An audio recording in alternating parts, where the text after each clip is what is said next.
mamaya ako ito baliktarin eh, para hindi masunog. Masunog to pag ano eh. Maya lang mga 2 seconds, 3 seconds, baliktarin mo na naman para hindi masunog yung manok. Puro laman yan oh.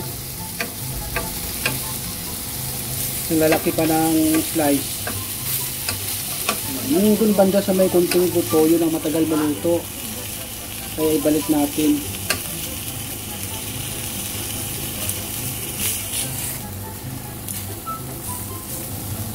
Tara na, takam na ako eh. Tara na guys, samahan niyo ako guys. I-check natin ang niluto ni Mrs. na chicken barbecue alamang inasan. Ayan. Check natin.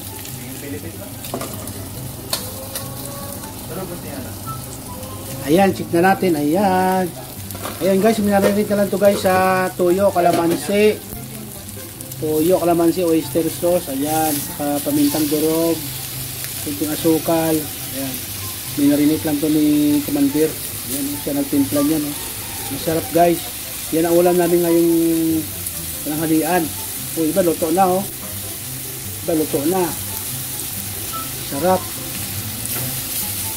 Sa amoy pa lang, busog ka na. Kaya wag mo na kainin, amuyin mo na lang. Woo! Luto na, malapit na. Yummy yummy chicken barbecue. Alamang inasal. Yan. Sarap. Yan ang ulam namin ngayon. Tanghalian. So bago makakain ulit. 1 taon yata. 1 taon bago nakalala. Yung masarap na luto. Yan, malapit na oh. Kapitbahay na yung amoy. Ito yung ulam na hindi mo pwede tago sa kapitbahay mo eh. Ayan, kumadamot ka.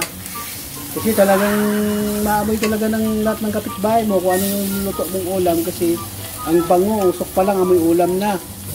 Chicken barbecue ba naman eh. Tapos style mag-inasal pa. Oh, hindi wow. Para ka na kumain sa labas. Sa labas ng bahay mo. Ulam namin may pananghalian. Tara na! Bango.